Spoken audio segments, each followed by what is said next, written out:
नमस्कार मित्रांनो, टेस्टवायझरमध्ये तुमचं स्वागत आहे.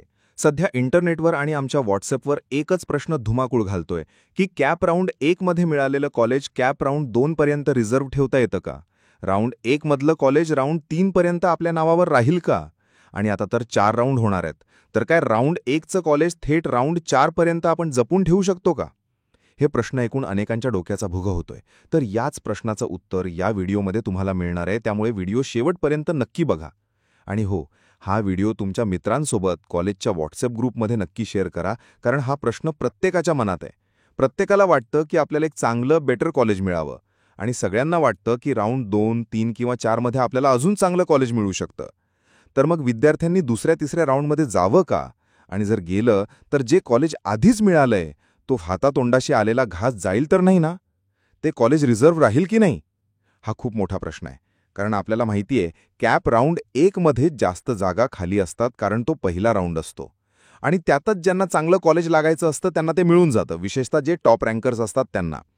टॉपच्या कॉलेजेसमध्ये नंतर जास्त बदल दिसत नाही. थोडाफार फरक पडतो, तो पण नॉन टेक ब्रँचेसमध्ये. टेक ब्रँचेसमध्ये तर कॉम्पिटिशन अजूनच वाढते. ज्याला ENTC मिळालंय तो विचार करतो की IT मध्ये जावं. त्यामुळे कट ऑफमध्ये थोडा फरक पडतोच. तर नक्की काय करायला पाहिजे? तुमची सीट राहील की जाईल? हे जाणून घेण्याआधी आपण हे समजूया की कॅप राऊंड 1चं अलॉटमेंट झाल्यावर तुमच्याकडे पर्याय काय असतात. बघा, अलॉटमेंट झाल्यावर 2च गोष्टी होतात. एकतर तुम्हाला कॉलेज मिळतं किंवा कॉलेज मिळत नाही. ज्यांना कॉलेज मिळालंच नाही त्यांनी तर टेन्शनच घेऊ नये. ते थेट पुढच्या राऊंडसाठी पात्र ठरतात. आता बोलूया ज्यांना कॉलेज मिळालंय त्यांच्याबद्दल. तुमच्याकडे 2 पर्याय असतात. एक म्हणजे ऑटो फ्रीज, म्हणजे जर तुम्हाला तुमच्या पहिल्या पसंतीचं कॉलेज मिळालं असेल तर तुम्हाला ते घ्यावंच लागतं, तुम्ही बेटरमेंट करू शकत नाही. पण ज्यांचं ऑटो फ्रीज नाही झालं त्यांच्याकडे 2 ऑप्शन आहेत. एकतर सीट फ्रीज करा, म्हणजे आहे ते कॉलेज स्वीकारा, किंवा बेटरमेंटसाठी जा, म्हणजे अजून चांगल्या कॉलेजसाठी प्रयत्न करा. आता एक गोष्ट लक्षात घ्या, तुम्ही फ्रीज करा किंवा बेटरमेंटसाठी जा, तुम्हाला सीट ॲक्सेप्टन्स फी म्हणून ₹1000 भरावेच लागतात. CET सेल म्हणते पहिले आप ₹1000 भरो. हे पैसे एकदाच भरायचे असतात.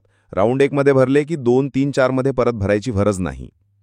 आता सगळ्यात महत्त्वाचा मुद्दा येतो, बेटरमेंटचा. जे विद्यार्थी बेटरमेंटचा पर्याय निवडतात त्यांनी काय करायचं? आणि टेस्टवायझर टीमचं सुद्धा हेच म्हणणं आहे की हो, तुम्ही बेटरमेंट करायलाच पाहिजे. का? कारण बेटरमेंट केल्याने चांगलं कॉलेज मिळण्याची शक्यता वाढते. पण बेटरमेंटसाठी एक स्ट्रॅटेजी लागते. नुसतं अंधारात तीर मारून चालणार नाही. तर स्ट्रॅटेजी काय आहे? जेव्हा कॅप राऊंड 1चा निकाल लागतो तेव्हा CET सेल त्याच दिवशी किंवा दुसऱ्या दिवशी त्या वर्षीचा म्हणजे 2025चा कट ऑफ जाहीर करते. तुम्हाला ती कट ऑफ लिस्ट बघायची आहे.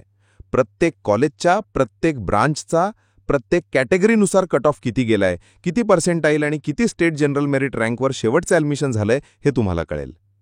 तुम्हाला जे कॉलेज मिळालंय त्याचा कट ऑफ किती आहे आणि तुम्हाला जे हवंय त्याचा कट ऑफ किती आहे हे तपासा. तुमच्या रँकमध्ये आणि त्या कॉलेजच्या कट ऑफमध्ये जास्त फरक आहे का? जर थोडाच फरक असेल तर नक्कीच चान्स आहे. इथेच टेस्टवायझर तुमची मदत करू शकतं. या वर्षीच्या कट ऑफनुसार तुम्हाला कोणतं कॉलेज मिळू शकतं याची अचूक माहिती आणि पर्सनलाइज्ड कॉलेज लिस्ट आम्ही तुम्हाला देऊ शकतो. त्यासाठी आमच्या वेबसाईटला भेट द्या. कारण महाराष्ट्रात असं कोणी करून देणार नाही. तुमच्यासाठी एक जबरदस्त खुशखबर आहे. टेस्टवायझरने खास इंजिनिअरिंगच्या विद्यार्थ्यांसाठी एक नवीन चॅनल सुरू केलं आहे, म्हणजेच टेस्टवायझर इंजिनिअरिंग.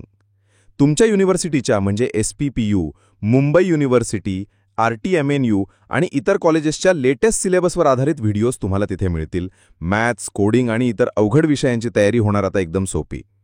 चॅनलची लिंक डिस्क्रिप्शनमध्ये दिली आहे, लगेच जाऊन सबस्क्राईब करा. नवीन व्हिडिओ लवकरच अपलोड होतील. आता येऊया आपल्या मूळ प्रश्नाकडे.